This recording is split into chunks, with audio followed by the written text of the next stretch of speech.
네, 그러면 취재 기자와 함께 좀 더 알아보겠습니다. 이한주 기자가 나와 있습니다. 자, 이 기자, 정부가 사회적 거리 두기를 3단계에서 5단계로 개편하면 지금 기준으로 지금 수도권 2단계잖아요. 그럼 이게 이제는 1단계로 변하는 겁니까?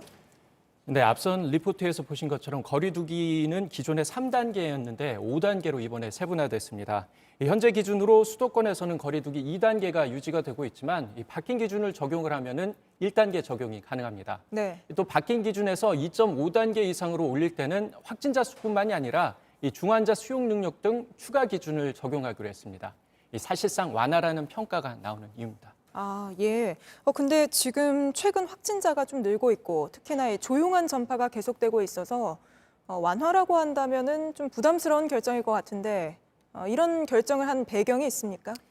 네, 오늘 방역당국은 사회적 수용성을 고려한 거리두기 체제의 지속 가능성이라는 표현을 썼습니다. 좀 말이 네. 어려운데 사회가 받아들일 수 있을 정도로 거리두기 자체를 조금 길게 가져가겠다는 뜻입니다.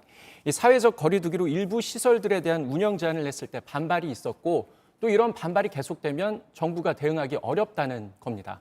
무엇보다 거리두기가 강화되면 경제는 그만큼 침체될 수밖에 없는데요. 네. 이 방역과 경제라는 두 부분을 모두 충족시키기 위한 조치로 풀이됩니다. 네. 그런데 전문가들 사이에서는 이러다가 또 확진자가 늘어나는 거 아니냐 이런 걱정도 나온다고요. 물론 그렇습니다. 이 실제 방역당국은 지난 10월 12일 날 전국 거리두기를 2단계에서 1단계로 전환했는데요. 이후 10일 동안은 이 확진자 수가 60.8명을 기록했지만 22일 이후 10일 동안은 평균 91.5명으로 급증했습니다. 마찬가지로 이번에 추가적인 거리두기 완화 조치로 2차, 3차 유행을 완전히 배제할 수 없다는 거죠.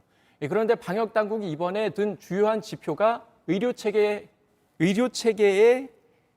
여력이 있다는 점입니다. 현재 네. 병상이 확충되면서 코로나19 초기 때보다는 의료 시스템의 충분히 여력이 있다는 점을 강조를 하고 있습니다. 네. 알겠습니다. 그런데 사실은 아무래도 방역 당국이 이런 결정을 내린 그 배경 중에는 코로나가 장기화될 수밖에 없다. 앞으로 적어도 뭐 내년 될 때까지는 어찌됐든 계속 공존할 수밖에 없다. 이런 판단을 한 게 아닌가 싶은데요. 네, 맞습니다. 현재로서는 백신과 치료제가 나오더라도 코로나 자체를 단기간에 완전히 없애는 것은 불가능하다는 것이 이 방역 관계자 그리고 과학자, 감염병 전문가들 공통된 의견입니다. 네. 결국 어차피 발생 자체를 막을 수 없는 만큼 이 또 다른 생존의 문제가 걸린 경제적인 측면에서 이 코로나와 공존이라는 보완이 필요하다는 판단이 작용한 것으로 보입니다. 네, 알겠습니다. 여기까지 듣겠습니다. 이한주 기자였습니다.